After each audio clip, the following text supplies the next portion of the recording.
Alrighty, vlog 39, I think. I am so bad at keeping track of these numbers, but half marathon training. Today is a long run, however, because I really wanted to take part of a running group run this morning that was only 3 miles. I split up my long run and I'm doing about 6 miles right now. I did 3 miles a little bit earlier, and that's the plan. I could not for the life of me find my hydration belt, which I would have preferred to have because it was smaller and lighter, and I don't need that much water with me, even though it is pretty warm today.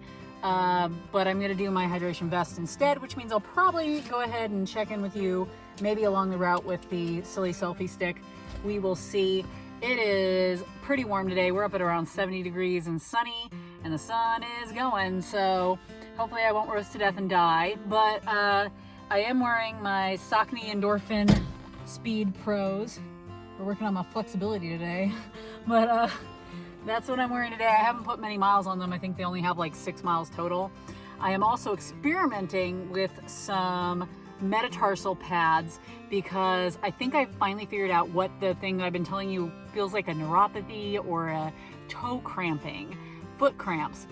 I think I figured out what it is. I think what it is, now I don't have an official diagnosis, but everybody who describes it, I'm like, that's the thing. I'm like, that's exactly what it feels like. It's in my feet. And I'm like, oh, I think I know what I have now.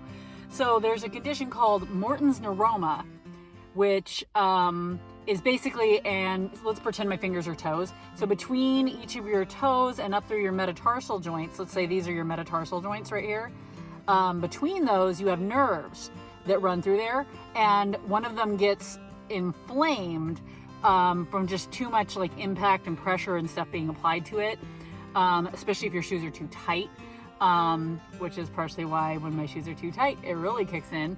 But even if they're loose, I'll still have that kick in after a while, mainly because I'm such a forefoot runner, so I'm landing right on the balls of my feet. Like, let's say this was the ball of my foot, that's where I'm landing primarily. So I'm going to work on kind of maybe moving back where I land just a hair to be a little bit more of a midfoot strike, which should help alleviate some of that issue, which would be nice if I can get rid of that pain because it's not comfortable. And I would rather not have to worry about that pain and hot spots and like all the myriad of other issues that can happen. So if I can get that under control, that's one less thing for me to be uncomfortable during long runs and such. But I also picked up some metatarsal pads because I can't remember the name of the physical therapist, but they're online. If you look up the 2 most famous physical therapists on the internet, you'll find them. They have some great videos on this kind of stuff. But they said for this, and I've found their advice to be very helpful quite a few times when I've had different issues like IT band issues, a little bit of runner's knee, shin splints, tendonitis, all sorts of fun stuff. And they have great advice on those things. But I got some metatarsal pads to basically put kind of like below where it actually hurts and kind of on the actual arch. And basically what that's supposed to do is disperse some of the pressure that's being applied to that area where the inflamed nerve is, which is between my metatarsal bones, which the description that a lot of people were giving that really made me go, that's what I have, was they were describing that with each footfall, it feels like you're running on a pebble in your shoe or that has gotten stuck in the outsole of your shoe. And I can't tell you how many times I've been running along and that pain comes in and I'm literally checking the bottom of my shoe to see like what rock got stuck in my tread, and there's nothing there, and I'm like, it really feels like there's like a pebble underfoot.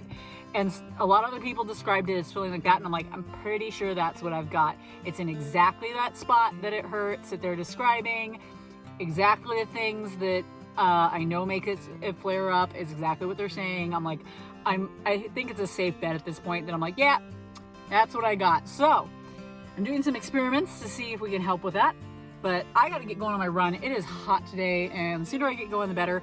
I've got 6 miles left on my plan, but if I get to around 5 miles-ish or 4 miles-ish, and I realize that I'm on course for a PR for a 10K, I'm going to go ahead and just do the 6.2.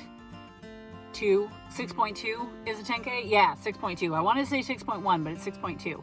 So if I realize that I'm on course for that, then I probably will go ahead and go for it. But we will see. Otherwise, I'm just gonna make it a fun, leisurely run and go from there. But today I've been running the first part of my run. I think I ran at like almost exactly an average. I'll have to double check. I'll post it at the end here. But the first 3-mile run I did earlier, I think I averaged my miles at like exactly 12 minutes a mile. I might have been a hair under. But I was excited to see that number when I was coming up on the very end of my run. I was like, yes, I love it when we give a rounded off number. And I was aiming to go really nice and slow and easy. And that felt super slow and easy today. I think, I'd have to do the math, but right now my current PR for a 10K is like 1 hour, 11 minutes, which is sad. For me, anyway. Like, it's not for everybody, but like, considering my 5K time is what it is, it's like my 10K time should be better than that. Yeah, so if I could beat that today at even a leisurely pace, relatively leisurely, because I finished my 5K time in a little bit over 35 minutes today. So if I could match that time and then maybe just take a hair off of that, I might be able to get a PR today. So we'll see, but otherwise I'm not going to push myself too hard. I also know I tend to go slower when I have my stupid hydration vest, so we'll find out. Anyway, I'm going to shut up and get going, and I will let you know at the end how things went and if I got a ton of hot spots. Oh, I'm also wearing, in an attempt to help with the hot spot things, because I know that's going to come up today because it's warmer out, I'm also wearing my Injinji socks, which are like the toe fingery socks, in the hopes that that will keep my feet cooler because there's more room to circulate and your toes aren't right next to each other, causing more insulation and warming each other up. And then I also have the Happy Toes ointment on my feet.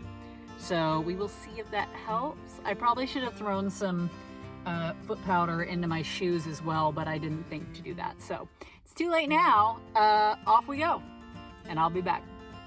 I lied. There was no selfie stick today. I was too focused on running.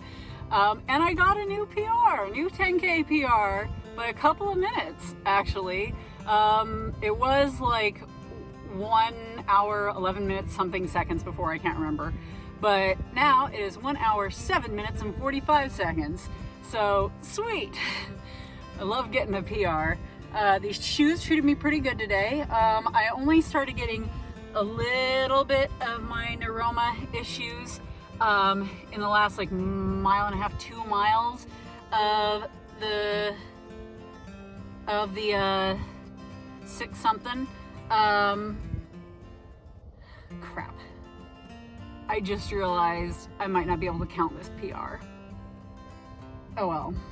I didn't do the last 0.2 because I got too focused on 6 miles. I don't think I'm going to count that PR. But it was still a good run either way.